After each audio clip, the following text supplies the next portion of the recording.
Si vous appréciez notre travail, n'hésitez pas à nous soutenir en likant ou en partageant la vidéo ou grâce à notre Utip.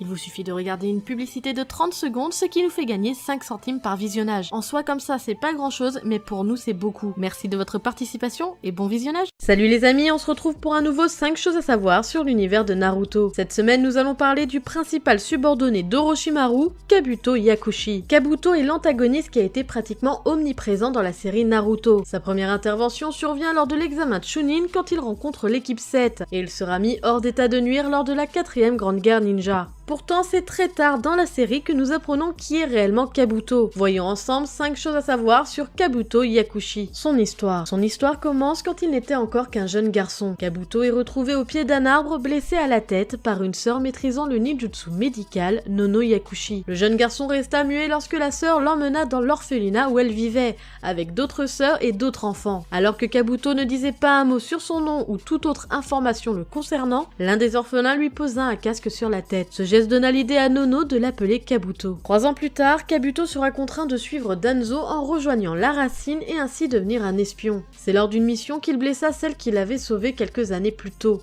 Alors que Kabuto fut traumatisé d'avoir attaqué sa mère adoptive, il ne put que constater que la femme ne le reconnaissait pas. Se questionnant sur son existence, c'est à ce moment qu'Orochimaru le recruta. Grâce à Orochimaru, Kabuto comprit que c'était à cause d'une manigance de Danzo que Nono ne le reconnaissait plus, et qu'il avait ordonné à Orochimaru de le tuer. Orochimaru, voyant le talent en Kabuto, refusa de le tuer et le prit sous son aile, lui offrant un nouveau passé. Des années plus tard, Kabuto continua d'être un espion sous les ordres d'Orochimaru. Il devint un agent double pour récupérer des informations sur l'Akatsuki auprès de Sasori. En simultané, étant affilié à Konoha, il parvint à obtenir le rang de Genin et participa à plusieurs examens de Chunin afin de collecter des informations sur les candidats pour le compte d'Orochimaru, celui qui s'est perdu. Comme je vous l'ai dit, Kabuto est un personnage omniprésent dans le récit de Naruto. Il est un personnage qui a éveillé pas mal de sentiments pour le lecteur, à la fois amical, suspicieux, traître. Alors que les chapitres de Naruto étaient publiés chaque semaine, nous ne savions pas comment considérer Kabuto. Même si il présente un certain talent dans l'espionnage et dans la capacité à retourner sa veste. Une chose est sûre, c'est que Kabuto n'avait pas de but précis. Ou peut-être que si. Et surtout,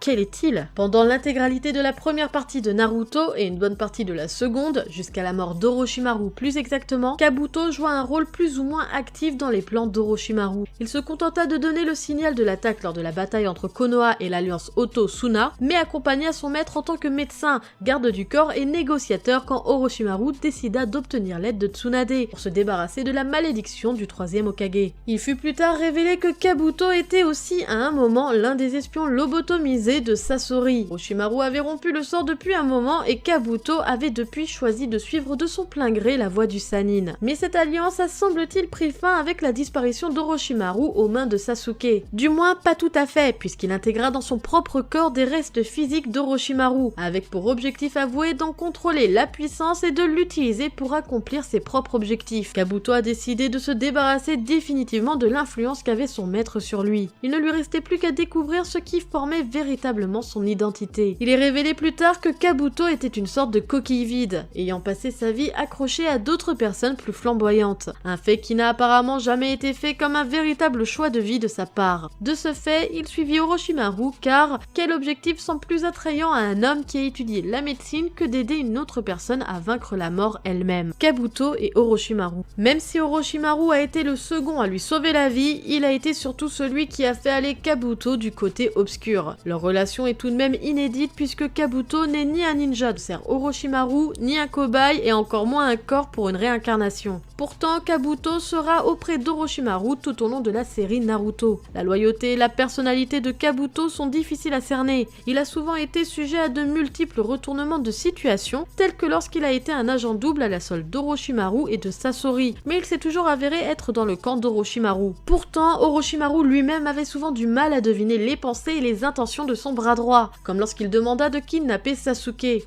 le soupçonnant de vouloir le tuer au lieu de l'enlever. Il le testa d'ailleurs en suggérant que c'était le meilleur moment s'il qu'elle désirait le trahir. Cependant, malgré ses doutes, Orochimaru comptait sur Kabuto et jugeait grotesque l'idée qu'il n'obéisse pas à ses ordres. Bien que Kabuto agisse la plupart du temps pour le compte d'Orochimaru, allant jusqu'à le sauver à plusieurs reprises, il lui arrive d'aider ses ennemis, comme lorsqu'il soigna Hinata Hyuga et Sakura Haruno de sa propre initiative. En effet, tout comme son maître, il estime que l'Akatsuki est leur réel ennemi, et qu'aider les ninjas de Konoha à éliminer le plus grand nombre possible de leurs membres serait favorable. Kabuto s'est opposé à Naruto à plusieurs reprises, au point de faire une fixation sur lui. Ses intentions pour le futur restaient floues car Kabuto semblait satisfait de rester le subordonné d'Orochimaru, ayant pu durant cette période approfondir ses connaissances sur l'anatomie et l'expérimentation. S'étant rapproché au maximum de son maître en faisant sur lui-même une expérience après le décès de celui-ci, Kabuto est devenu partiellement reptilien, mais il semblait désirer surpasser Orochimaru.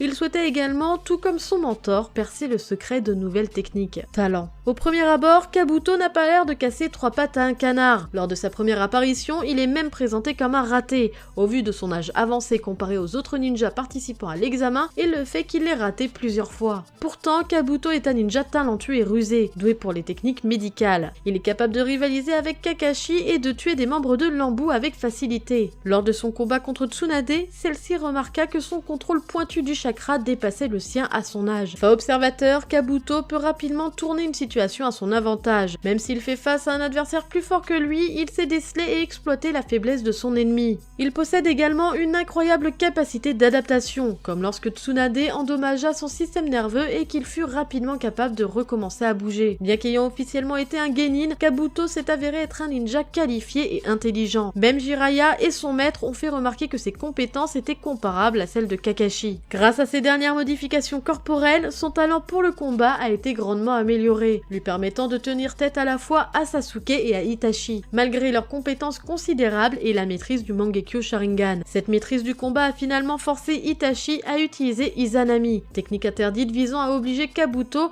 à mettre fin à l'Edo Tensei. Kabuto fut alors plongé dans ce cercle éternel qu'était Izanami, tant qu'il ne reconnaissait pas ses erreurs. Comme je vous l'ai dit, son style de combat repose essentiellement sur ses connaissances médicales. En effet, sa familiarité avec l'anatomie lui permet de frapper au bon endroit. Il transporte des rouleaux lui permettant d'invoquer des cadavres qu'il a préalablement préparés. Après s'être implanté les cellules d'Orochimaru dans le corps, Kabuto a obtenu le don d'invoquer les serpents, comme le montre le massacre qu'il provoque au sein d'un groupe de ninjas de Taki, qu'il tue grâce à ses nouveaux partenaires reptiliens. On apprend aussi qu'il a fait la découverte du Ryoshido, l'équivalent du mont Myoboku pour les serpents, qu'il a appris le mode sage du serpent et que sa peau a changé pour devenir celle d'un dragon. Anecdote. Pour terminer cette vidéo, je vais vous partager quelques anecdotes sur le personnage de Kabuto. Kabuto est la dernière partie du nom japonais d'Aconitum, une plante qui peut soit atténuer la douleur, soit tuer, ce qui semble être un rappel au fait que Kabuto soit un ninja médecin. Kabuto est le nom du casque ou de la tête d'un samouraï. Avec ses anciens coéquipiers, Yoroi qui veut dire armure et Tsurugi qui veut dire épée, il forme un trio armure, casque, épée. Son nom de famille, Yakushi, est la forme courte du nom japonais du Bouddha médecin guérisseur. La forme sénile de Kabuto est un dragon au lieu d'un serpent, ce qui peut paraître bizarre. Pourtant, c'est explicable par le fait que les dragons et les serpents sont interchangeables dans diverses mythologies, comme dans le cas de Yamata no Orochi, qui est un légendaire dragon-serpent japonais à 8 têtes et 8 queues. Ce 5 choses à savoir sur Kabuto se termine, j'espère qu'il vous aura plu. N'hésitez pas, comme d'habitude, à me le dire par commentaire, likez et partagez la vidéo et abonnez-vous si vous ne l'êtes pas encore. Sur ce, moi je vous laisse à la prochaine, tchuss!